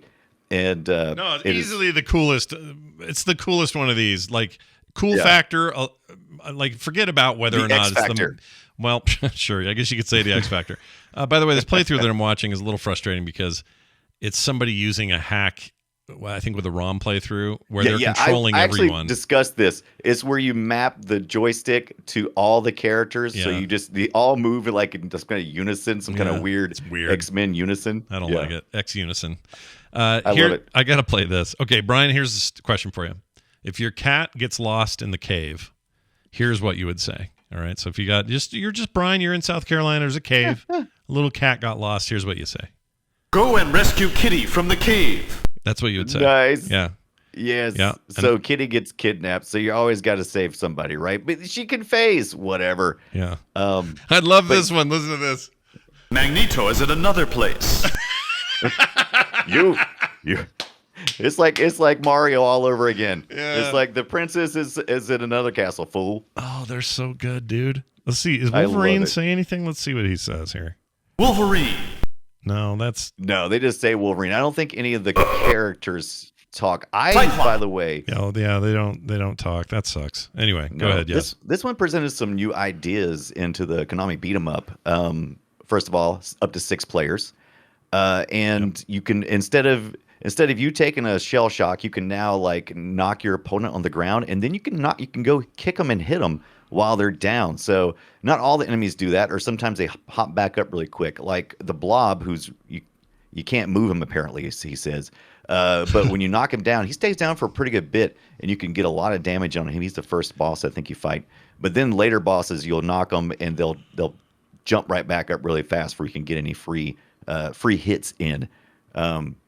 But you can choose up to 6. Like I said, you got 6 characters from this. You got Storm, Cyclops, Colossus, Wolverine, Nightcrawler, who I usually play as. I didn't play Cyclops very much. His mutant power is not cool. Ooh, we got to talk about the mutant powers. I don't know how much you played this game, but this one's probably the more complicated of what's going on because you actually have a mutant power you can use. All the ones we talked about so far have just basically had a jump and an action button, and you could combine those actions together sometimes to make some moves, but pretty much that was all you could do. In this one, you had a mutant button that you could hit, and you could use your mutant power. So you would. But you only got so many, right? It was right. So this is where it got confusing to me. So you have a power bar again, and they have like little, they got little chunks that you can take on your health, and you'll lose. Well, actually, it's called just power. So you'll lose the power as you go along. Yeah. You can use your mutant power, but it costs you 3 of the power slivers, unless you're down to 3 or less slivers. In which case, if you have one of those little glowing orbs in the corner, you can use that. And you that's can like collect those orbs as you go along. Thing. Yeah, because you can refill the thing if I remember. You could refill. Right. You can. Yeah. You'll get. I think you get 1 by default when you start playing, but then you can collect, I think, up to 3, which you can kind of queue up. Then you can use that to fight, and almost all the mutant powers usually will clear the screen. So I really like the screen clearing of Nightcrawler. He bounces around, he teleports. Not really how it works in the comic or anywhere, but it's really cool effect because you're like just. I love these mud dudes they're fighting. By the way, these are some of my mud favorites. Dudes are the worst. Yeah, I love how they look though. They're just Brotherhood so stupid. of Buttholes is more like it. Brotherhood of Buttholes. That's it. X-Chicken. Maybe those are X-Chickens. X-Chicken. Did you ever play the 6-player, or did you just have the 4-player? Oh no, we did 6-player in the arcade, and we had probably. How massive was that unit though? That was thing huge. was so huge, freaking big. It was as big as like an afterburner machine, just a different orientation, but it took up as much space as like one of those, or and you had to have it because if all these consoles we've been talking about, you may be thinking of like, okay, I've seen a 2-player arcade cabinet before, but if you've never seen the 4-player arcade cabinet, it actually wraps around a bit off the edges so that everybody can kind of like fan out a little bit. So you weren't like standing shoulder to shoulder most times. So the 6-player was even further out because you had like this two cabinets together. I don't even know how you even freaking assemble these things. I looked in the instructions on how to assemble these things. There's all kinds of arcade stuff you can learn about online, by the way. Yeah. There's tons. There's tons. Arcade Museum, I think, is where I saw this one at, but it had all the original instructions and layout for the JAMA board and everything. I love people are doing that. That's the best. My favorite part of the internet is when people actually do some cool shit. You know? Yeah. That's cool. We're working on doing some cool shit, Scott. Oh, yeah, we got shit going. We're good. We got to get that cabinet built of yours. So we know what we're going to do? We got to save the city. Go and save the city. We got to go save the city. We got to go save the city, man. Yep. I was looking at... I'm going to play X Chicken all week on every show I do. I'm telling you. I was looking at 4-player cabinets, which are like around $4,000 ones. I was looking at, and you can program them and use different games and stuff. And I would love to have a 4-player cabinet. Where am I going to put it at? I don't know, but I would love to do that eventually. That's the dream. Yeah, Brian's got dreams. We're going to make them realities. That's what we're going to do. Well, there you go. That's a lot of content about some really amazing games. There's tons more about these games. Oh, I was going to tell you the sad story about the X-Men game. So, oh my God, yes, we almost forgot about the sad story. Tell me about this sad story that happened. I was so excited about that game coming to consoles, and my understanding was, because I'm an idiot, I thought that the Genesis game that was coming was based on this game. Right. It's not. At all. No, not even close. No, and it sucks because the game that came out on the Genesis is not a good video game of any stripe. Yeah. It's a bad game. Once again, we're faced with another intellectual property problem where we have one company who has the rights on the consoles, and so they were not about to let Konami, who's an arcade beast and a console beast, they totally console blocked that console thing. Blocked. Yeah, that's a good way of putting it.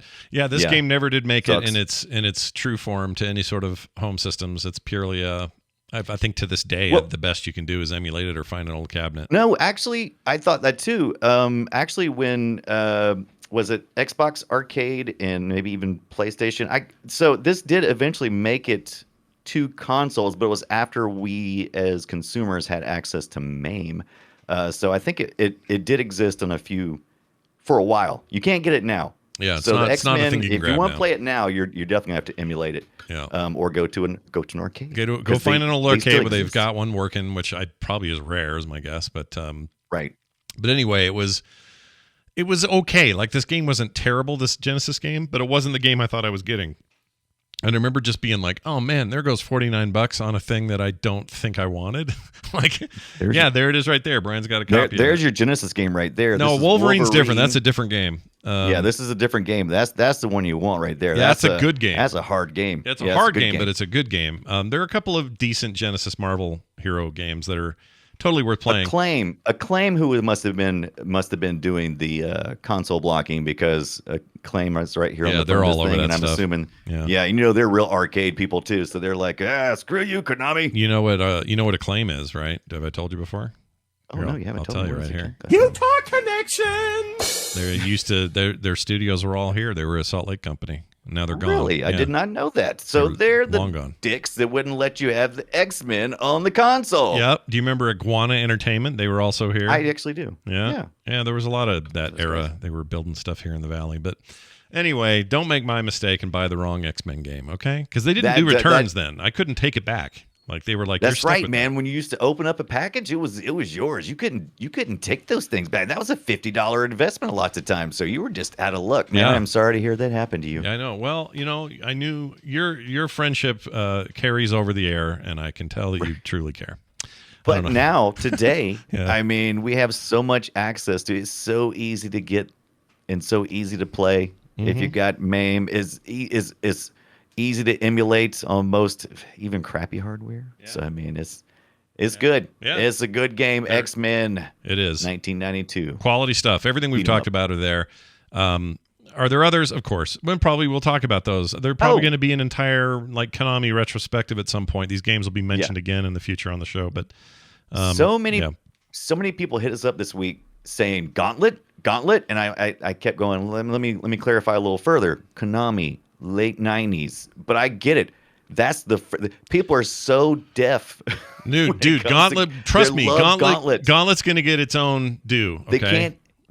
They're Gauntlet blinders, and I can't blame them. I love freaking Gauntlet. Yeah, Gauntlet's amazing. Gauntlet's going to get its own show. It's happening, so get ready. It'll happen, but it's just not yet.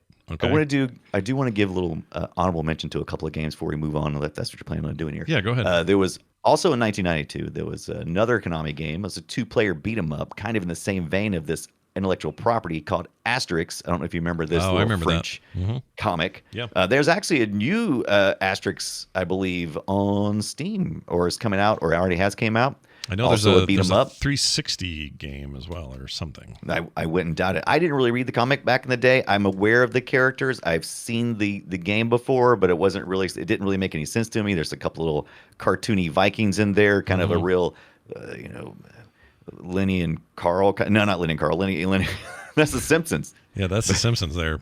But anyway, of mice and men. Anyway, kind of felt like that.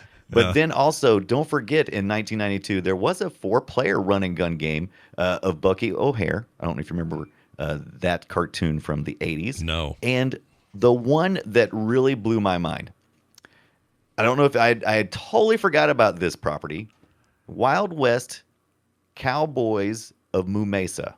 Do you remember this at all? It might have been totally under your radar. Zero memory of that. So one of the inkers for Teenage Mutant Ninja Turtles had went on and started creating this. Something happened to the world, and it was during the cowboy age in America, and everything got blown up, and suddenly these cows became, they were like humans, and they were all emulating cowboy stuff. Oh. And so this cartoon ran for a season or two, right around this time, early 90s, late 80s. And so it was a 4-player run and gun based on that property. I played it a little bit this past week. Yeah. It was not good. Not good? Okay. That's good to know. But it was kind of fun. I take that back.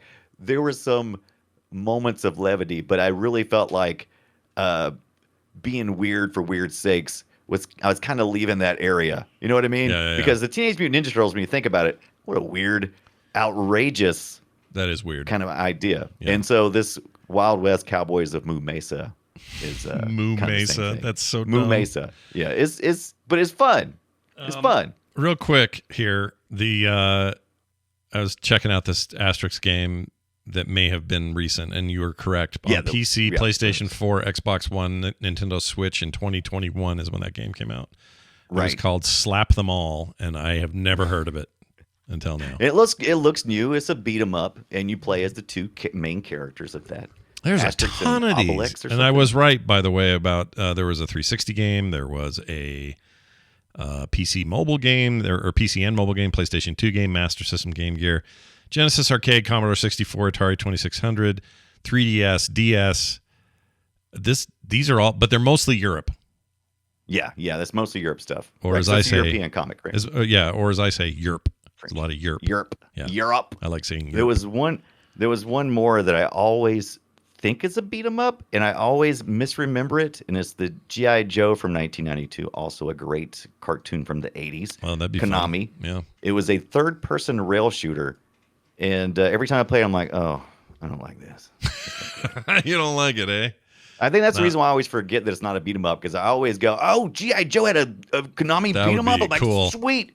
Yeah. And then every time I start to play, I'm like, oh, this is that third-person rail running shooter. Running around with Snake Eyes, not Snake Eyes. What was his name? Yeah, Snake Eyes is Snake one, Eyes, dude. yeah. Running around with him, fighting stuff. I'd be into that. Yeah. Who's the metal guy? I love him. The metal Destro. What are you talking? Oh God, I love Destro. Destro's I love amazing. the voice actor who played Destro. Dude, those cartoons are amazing. Good. They're so great and bad. They're we just didn't even talk about the voice acting on a lot of these. Now the X-Men did not have any of the voice actors that we probably knew, but the Turtles and the Simpsons had a couple of voice actors we knew. Quick shout out to Gamer Checks in the chat. It's nice for him to see here. We don't see him very often, but it's nice to see him here.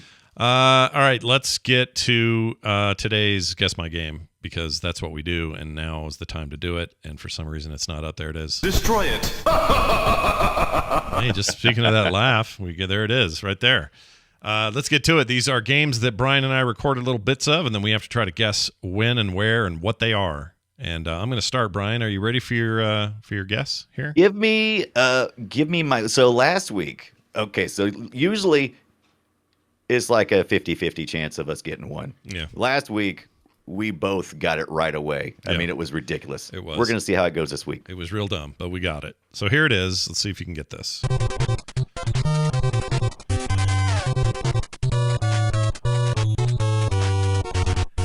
Now, the hint I will give you... Oh, I forgot to tell you the year. The year is 1989. This is an arcade game. It's an arcade game.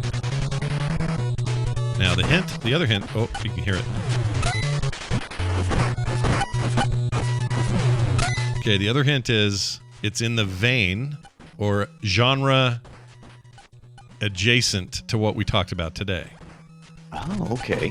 Maybe even, I should say adjacent, that's misleading. It's kind of in the same genre. But let's say only two people can do this. Is it River City Ransom? Oh, my Lord, you got it. It's River City Ransom. Brian! You nailed it, dude. Nice job. I didn't expect you to get it that fast. That's amazing. All right, yeah, River City Ransom. I will admit that I follow Scott on Twitter, and he probably should stop posting stuff about the things he's going to post on here because. Oh, did you see that? I forgot I put that up there. Right. It's like I'm like, oh, I saw Scott playing this week. Of course, what you said was adjacent. I'm like, oh. Yeah, what was I thinking? The game originally released. Let's see, it's an open world action role playing beat 'em up. They call it. I don't think role playing is correct, but whatever. Developed by Technos in Japan. Is everything a role-playing game? Maybe at the end of the day, maybe it is. It was originally released in Japan on April 25th in '89. It's the third in these Kunio-kun series of games, that's what they were named over there. Preceded by Renegade and Super Dodgeball. River City Ransom underwent great changes in its storyline, graphical presentation during its localization to make the game more palatable for a Western market. And there's a whole bunch of versions of that. It's such a weird game, but I love it. I love it, dude. It has this weird aesthetic to it. It's got a weird look and somehow feels like a way ahead of its time. It's weird. Yeah, because we weren't prepared in America for this kind of look, right? That's not we slowly have drifted to accepting that kind of style, but that was way early for us. Have you seen the cover for the North American release on the Game Boy Advance? Look at this thing. This is horrendous. Here, I'll pull it up. It was ported over here by Atlas. That is the worst art. I hate it. Oh, I love it. What are you talking about? That is freaking tastic. That's some kid's notebook in third period on a Thursday is what that is. That's some kid who's not paying attention in class and is showing off his bad anime art. But this style was actually pretty, so this looks like an American trying to take a Japanese property and yeah. Maybe they were a fan of Japanese art. Yeah, that's what it feels like. And that's fine. That's what it feels like. You do what you got to do, but it was kind of their answer to Double Dragon, and I think it was a fine answer. All right, Brian, I'm going to play yours now. Do you remember what you gave me here before I play it? I actually do. The year is 1996. Oh my gosh, 96. All right, here we go. Yeah, kind of late in the retro era. Yeah, for sure. Oh.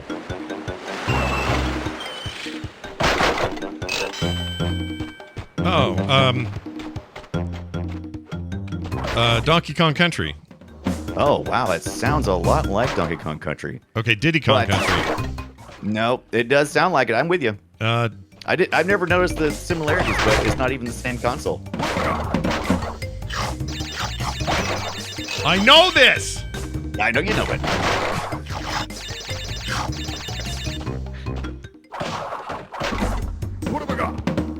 Budabaga! There you go. Budabaga! Now you're getting it. Oh, it's Crash Bandicoot. There you go. You nailed it, Crash Bandicoot. It took me a second. It was the Budabaga guy that got me. It was. I was hoping that was going to be the thing that switched it over. I interviewed the founder of that company and the co-designer of that game. Yeah. Naughty Dog. Yeah, he's now over at Meta doing Quest stuff, but he's a really interesting dude and has a gigantic oceanside house that Crash Bandicoot bought, basically. That's nice, because I've been playing the crap out of Crash Bandicoot this past week. Like I said, I picked up the GameCube version of the Cortex of Time. What is it? Something like that. Anyway, something Cortex. I remember that. And, I remember liking that game. I remember thinking that was pretty good. Yeah. It's almost like playing a bunch of mini games so far, what I've seen, and I like what I'm doing with it. So nice, very interesting. But does it ever say this? X-Chicken. Does it ever happen? No. Okay. If it did, it would certainly gain more points in my mind. It would for me. X-Chicken. Yeah, X-Chicken. Everything should have a little X-Chicken in it. All right, let's do this. Welcome to the treasure room. Emails. Time for emails. PlayRetroShow@gmail.com is the address. And here's our email first from Tandy. Excuse me, who says, I bought the Disney Afternoon Collection for $5 on a Steam sale. We're talking about that's awesome. Back to the DuckTales. DuckTales. Yeah, DuckTales. Says 6 Capcom/Disney NES games all in one place, including rewind capabilities, concept art, and musical tracks. Boy, that rewind is probably nice for those games that are hard. You have to. I mean, it made it so much easier. Yeah, you got to cheat. Anyway, the collection is still not available on Switch nor on any Nintendo device. It launched about a month after the Switch launch, so the timing wasn't there. It should have been on the 3DS and later on Switch. Tandy, I agree. Tandy, totally agree with that. I'm glad we got a 80s computer. Send us an email. Thank you, Tandy. Yeah, thank you, Tandy. I had to go all the way to Radio Shack to get your email, but it's fine. Yeah, but I'm in agreement here, Tandy. I think a lot of people are really mad that the DuckTales, Disney, Capcom stuff didn't end up on the Switch. Man, it's where it's supposed to be. This sort of stuff should be on the Switch always. Yeah, it should be. That device one day. You want to hear my prediction? You have predictions? Yeah. Give me predictions. 1 year, one day. Here's my prediction theme song. Here. X-Chicken. Okay. One day, the Nintendo Switch is going to be the great retro emulation device ever made because someone's going to finally hack it so hard that it will be retro forever, and no one will ever get rid of their Switch because of it because they're going to love playing stuff on that thing. I'm telling you. I think you're probably right. It's coming. It's coming. It's coming. Yeah. One day, retro's coming for you. Yeah, it's super locked down right now, but I think we're going to get there. Oh, come on. We got one more email from Schwag, who wrote in, says, Dear Core/Play Retro, is sending it to both, not sure where this belongs. Well, we'll find out now. Thanks to your shows, I got myself on a kick playing retro-style games and reboots. Things that use modern game design sensibilities to bring back the feeling of playing an old SNES or Genesis game. For example, Infernax, Streets of Rage 4, Bomb Slinger. I agree with all those, by the way. I need more. I was playing WoW Classic almost exclusively for 3+ years, so I'm looking for recommendations along these lines, even if they are a few years old. I especially love the old Konami games, platformers, shooters, etc. Thanks for all the podcasts. They help me get through a real-life grind. Well, Schwag, if you like those Konami games, platformers / Castlevania types, I am still really, really enjoying the name just left me. Blasphemous. That game is rad, man. Yeah. I got way further this time. It's hard. That game's hard, but and they keep coming with new content too, right? Didn't they just release some new content? They did. It put a whole hunk of DLC story out for nothing for free. Yeah. And I ended up buying it again because it was on sale during the spring sale on Xbox, so I bought it on my console as well. And I decided to do a fresh run through over there. Sadly, I can't take saves from Steam and move them over, but it's okay. I wasn't that far. Right. And it's such a great combination of what he's saying. Throwback, but new. And there's lots of games like this. The list is too long. I can't even say it. Like Shovel Knight alone. Swag likes, play freaking Shovel Knight, for hell's sakes. Shovel Knight. You'd swear Shovel Knight was an NES game that just fell out of a cartridge. It's amazing. It really does have that feeling to it. Streets of Rage 4, which you mentioned, Schwag. If you like that, you'll probably like Jitsu Squad, which just came out this past month. It's a beat 'em up, so it's not really like the other things you were talking about. But if you like Streets of Rage 4, Jitsu Squad has got that old school beat 'em up feel like Konami. Yeah. And also, if you stay tuned in, this is for everybody. Teenage Mutant Ninja Turtles Shredder's Revenge coming out this year.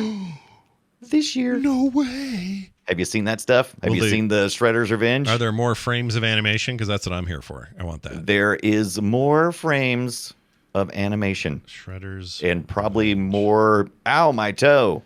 My toe. My toe. Or what's another good one? Hold on. Maybe they'll say, oops. Lasers. Maybe this. Oh my gosh. Here you go. Oh, goody. Fresh turtles for lunch. Maybe that'll happen. Yeah, look at this. Now, ooh, geez. Tasty Data is saying that that's already happened. No, that's not out, is it? Hold on. Maybe he's talking about something else. Maybe KT's talking It about got something announced back in April. Kind of should be out by now, though, right?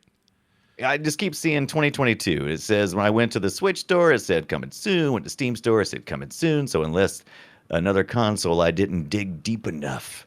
Ooh, this looks like fun, dude. Look at this. This is way old school. Mm-hmm. I think we're going to have to play this game. I gotta play it. Oh, my gosh. I don't think it's out yet. Okay, I was talking about emulation on the Switch. Says KT, so we got it. All right, okay, we're all squared away. Well, anyway, that's coming. Okay, good news is this. And send us those emails, everybody. playretroshow@gmail.com. Here's the great news. Our next discussion is going to be epic. Because why? I'll tell you why. These are the kind of philosophical discussions I like to get in. Console mascots in the early 3D animation. I can't say words. Console mascots in the early 3D action platformer era. So you can think of successful ones like, Mario 64 changed the world. I agree. But there's a lot people of bad also ones. hate it. Yeah, you know what it reminds me of? It's like silent films to talkies. A whole bunch of actors got left in the dust because nobody wanted to hear them talk. A couple sneaked through and they made it into the talkie era. This is how I think this happened then. Some games looked like they were primed for this transition to 3D and were utter poopy poop. And then there were some where we're like, oh, okay, well, that worked. Well done, Nintendo, or well done, whoever else. So we're going to talk all about that next week. What went right? What went wrong? We're going to come back to Crash Bandicoot. It was more of a kind of a PlayStation Sony mascot, not official. They but tried. Everybody thought of Crash Bandicoot as that. Yeah. And there was a 3D Sonic game that almost happened that didn't happen, but we had to wait all the way until Sonic Adventure before we saw. And there are people who love Sonic Adventure, and I'm not one of them. I think that is a bad video game. So I think Mario 64 is kind of. We're gonna have the Sega Nintendo rivalry back again in 2022, everybody. But yeah, we're going to go deep on all of that stuff. Now, do not see this as, this is when they're going to talk about Mario 64 or the Mario games. No, that gets its own, trust me, that gets its own full episode of like, let's rave about, why Mario's the most important mascot in the history of video games and blah, blah, blah. Like, we're not doing that in this one, but this is going to be a fun one. I like these kinds of things. Like one day when we finally dig into that weird concept of, why are localization names different? Why is it the Super Nintendo here, and why was it the Super Famicom over there? Why the Genesis? Why the Mega Drive? That kind of thing. We'll get to that at some point. Oh, that reminds me. We didn't even talk about Teenage Mutant Hero Turtles in Europe. Yeah. Oh, yeah, Hero Turtles. They couldn't have the word ninja. Oh, I thought it was teenage. Oh, no, you're right, ninja. I just they don't like teenagers over there, so it was adult. Ninjas. Adult, right. Turtle ninjas. Humanoid, no. Turtle, yes. Yeah. Power. So we now live in a much more international connected time, and everything, they don't do this in video games anymore. Stuff just gets named a thing here for the most part. Still a couple of times you'll see it with movies. It's usually cultural sensitivity things or something, but eventually we'll get to that. But next week, it's the console mascots that didn't quite make it through to 3D, those that did, and why on both counts. All right? That sounds like fun, Brian. I'm looking forward to it. I'm excited about it. In the meantime, patreon.com/playretro. That's patreon.com/playretro is the place you can support this show. Please do, because we need it. That's how it stays on the air and makes it possible for us to get the stuff we need to cover and everything else. So if you are at all inclined to not only support the show, but get bonus content and other fine reasons for being a part of it, head on over to patreon.com/playretro right now and get that done. PlayRetroShow@gmail.com is our email address. PlayRetroShow on Twitter. That is going to do it for us. Hey, Brian, anything else you want to say before we cut out? Hey, Scott is Galmore says in the chat room, are we moving back to Monday officially next week? You know what? Let's go ahead and do it. Let's start. We're going to do it? Yeah, I figured it out and made it work with this other thing. So it'll actually be well, there's a question about the week after next week because I'll be in Vegas that week. We got to figure that one out. But as it stands right now, yes, next Monday, we're back to the Monday schedule. Okay? Mondays. So Monday, I love 3:30. Mondays. 3:30 Mountain Time. Yep, 3:30 Mountain Time right here at frogpants.tv. That will do it for us. Thank you all for listening, for being here, and for hanging out with us. We'll see you next time. Bye now. Welcome to die. Welcome to die. This show is part of the Frog Pants Network. Yes. Get more at frogpants.com.